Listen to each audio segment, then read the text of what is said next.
Сәлем қалдарыңыз қалай, көңіл күйлеріңіз қалай? Бүгін мен сіздерге бір алдын ала кешірім сұраймын. Жайсыздау бір тақырыпта әңгіме айтқым келіп отыр. Кімнің басында бұндай проблема болған болса, енді оған алдын ала кешірім өтінемін. Ал болмаған болса құттықтаймын. Енді сондай проблемалар туындап, соны жасайын деп жүрген жандар болса, оларға сабақ болсын деген ниетпен түсіріп отырмын. Бисмилля, Аллаға шүкір, мен өзімнің отбасым бар, 4 баланың анасымын, жолдасым бар, иә. Мен сіздерге ылғи да айтамын, әрбір нәрсені адам ойынан басталады деп. Бұл тақырыптарды түсірудегі мақсатым жәнегі бір қаттың жауабы ретінде жалпы адамдардың запросына байланысты кімге қандай тақырып қызық, кімге қандай тақырып қажеттілік тудырады, мен сол тақырыптарда жәнегі видеолар түсіремін. Жалпы бүгін ажырасу мәселесі туралы айтқым келеді. Жандарым, әсіресе сіңілдерім, кім болмасын, жалпы енді шайтан ой салса, даже 70-ке келіп те ажырасып кететін адамдар болады. 50-ге келіп 20 жыл, 30 жыл отасып алып екі жаққа кетіп жататындар бар. Жалпы мен айтқан болар едім, ажырасу сіздің проблемаңызды шешпейді. Керісінше сіздің проблемаңызды одан ары ұлғайтады. Жалпы әйел деген ол күйеудің жаңағы жанның рахаты, тәннің рахаты, былай айтқанда демалатын, өзіне энергия алатын сондай жаратылыс, иә. Ал әйелге күйеуді не үшін береді дегенде, жалпы әйел адамдардың, әйелдер біз өте тәкаппар, негізі әйелдер өте көп күнә жасайды деп айтады екен ғой. Жалпы сол біздің тәкаппарлығымызды сындыру үшін береді екен ғой. Кімнің басында қасында жолдасы бар болатын болса, кім тұрмысқа шықты, өздеріңіз бақылап көрсеңіздер, басқа кезде өте әдемі болады, өте жақсы болады. Ал бір 2 ай, 3 ай өткеннен кейін өзі құтырып бастайды. Өзі құтырып, жаңағы тәрбиелегісі келіп, бірдеңе айтқысы келіп, бірдеңелер ұнамай солай бастайды. Сол кезде жәнегі жолдасыңды қырсығып бастайды, сондай өзі 7 жылға дейін жалпы өмірде сондай болады. Ол деген сөз сіздің кішкене мына енді тұрмысқа шығып алдым, енді менде бәрі бар, енді мен бәрін білем, бәрін қатырамын деген тәкаппарлық екен да. Осы тәкаппарлығыңызды сындыру керек. Осы тәкаппарлықты жалпы сындыру үшін беріледі екен. Сол үшін тәкаппарланып кетпеу үшін жалпы семья құрған кезде адамның ниеті де болу керек екен. Біздерде қыздар, ұлдарда мынандай нәрсе болады. Мынау пысық қыз екен, соған үйленіп алсам жақсы болады. Мынау бай жігіт екен, мынау пысықтау ширақ жігіт екен, осы менің бар жағдайымды жасайды деген сондай ожидание деп айтайын ба, сондай бір нәрсе күту, немесе сондай бір ниетпен болып жатады. Жоқ, ниет әрқашан Алланың разылығы үшін мен осы адаммен бақытты боламын. Алланың разылығы үшін мен өмірімнің соңына дейін осы адаммен оның жалпы ыстығына суығына көнем дейді ғой. Сондай болған кезде Алла тағала сіздің абыройыңызды, сіздің күш қуатыңызды жалпы жан жақтан барлығын көтеріп қояды екен. Сондықтан бұның барлығы ниетке байланысты. Ниет. Егер сіздің ниетіңіз сондай болған болса, сіз ешқашан, енді Алла сақтасын, ажыраспайсыз. Өйткені үнемі ол ниет жүректен шығу керек. Жалпы әйелдер, ажырасу деген не? Ажырасу деген сіздің маңдайыңызға үлкен қылдырып қара күйені жағып алуыңыз.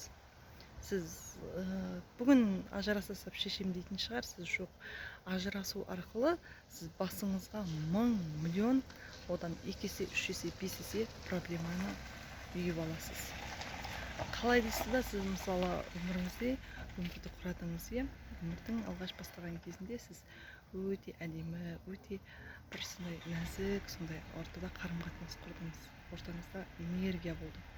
Одан кейін сізде бала болды дейік. Балаңыз арқылы, сіздің балаңызға күйеуіңіз арқылы барлық мінезі, гені уже атасынан бастап сақталған гені өтті. Энергетикалық байланыс болды деген сөз. Ал сіз сондай отбасын, және сондай бір мынандай не болады ғой, елестетіп көріңізші. Құрастырып ойнайтын пазл дейді ғой, сондай ойыншықтар болады, сіз құрастырып қойдыңыз, ал соның алдыңызда біреуін лақтырып жібердіңіз. ал ол жерге сіз қайтадан басқа бір ойыншықтың несін келтіре алмайсыз. Келтірсеңіз де өте қиын болады. Тура сол сияқты ол әрқашан тесік энергетика, тесік энергия сіздің қалай болмасын сіздің энергияңызды сорады, сіздің уақытыңызды алады, сіздің назарыңызды алады. Бір нәрсе істеу үшін сіздің тіпті денсаулығыңызды алады. Сондықтан үнемі бір жердерде жасырып жүресіз, өтірік бақытты болып жүресіз, білдіргіңіз келмей жүреді, балаңыздың алдында кінәлі болып жүресіз.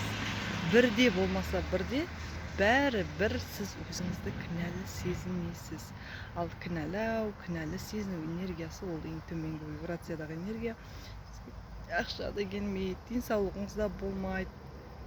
Тұратын шығарсыз әзер 2 жыл, немесе 5 жыл, 4 жыл сіз шаршайсыз. Ал сіз олай шаршап, өзіңізді өзіңіз құртып, өзіңізді құрылымға жіберіп, балаңыздың алдында кінәлі болып, ажырасқан деген атқа қалып, ондай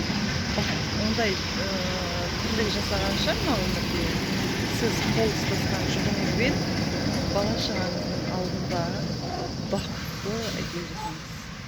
Ажыраспай-ақ бақытты жасауға болады. Бұл әлдеқайда 2 есе ажырасып жасаған бақыттан қарағанда ажыраспай жасаған бақыт құндырақ және әдемірек болады. Сіз ол адамның ажырасу ойы не үшін келді сізге? Жалпы бастапқыда айтқанымдай, 2 адамның бір-біріне көзқарастарының ұнамай қалуы, 2 адамға бір-біріне деген реніш, өкпе, вниманияның жетіспеушілігінен. Біреулер айтатын шығар, арақ ішсе, сөйтсе, бүйтсе, ұрса деп. Ұратын деңгейге ол қалай жетті? Егер арақ ішіп жүретін болса, сізге үйленгеннен кейін ішіп кетсе, онымен жұмыс істеуге болады да. Ол не себепті солар ішіп кетті? Ал үйленгенге дейін ішкен болса, сіз ойланыңыз. Сіз соны ішіп жүргенін біліп тұрып соған шықтыңыз ғой. Ал ондай ішкіш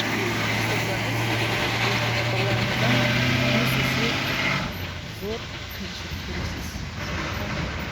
Жандарым, бұл қорқытып отырған емес, бұл өмірде дәлелденген, доказан, жалпы осындай нәрселер. Сондықтан ажырасу, қайталап айтам, проблеманы шешпейді. Ол проблеманың үстіне проблема тудыратын нәрсе. Сіз қоғамда бір қажетсіз адам сияқты сезінесіз. Бір жақ неңіз сынған сияқты, бір кемденген сезініп жүресіз. Екінші тұрмыс құрасыз, құрдыңыз, сіз ылғи да оның алдында бір екінші деңгейлі адамдар сияқты боласыз. Бұмен келсесіз, келіспейсіз, көптеген пікірлер болуы мүмкін, және ренжитін де, олай емес дейтін де пікірлер болуы мүмкін. Ол әлбетте болатын заңдылық. Сондықтан бірақ бұл менің тарафымнан маған қатысты дүние емес.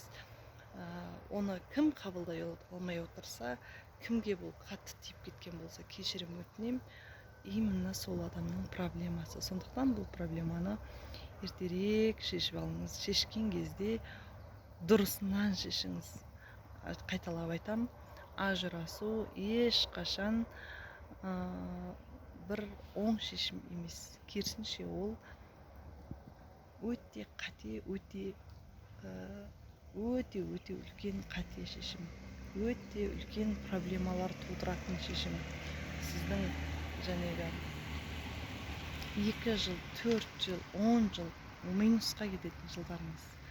Ол сіздің жәнегі самооценкаңызды құртады, вниманияңызды құртады, сіздің назарыңызды құртады, белгілі адамдармен қарым-қатынасыңызды құртады, сіздің қоғамнан оқшауланып қалу сияқты сезімдер болады, бала шағаңыздың алдында кінәлі сезіну болады, достарыңыздың жанында, тіпті семейный адамдардың жанына барған кезде бәрі жаңағы мынау ажырасқан әйел деген маңдайыңызда жазу болады.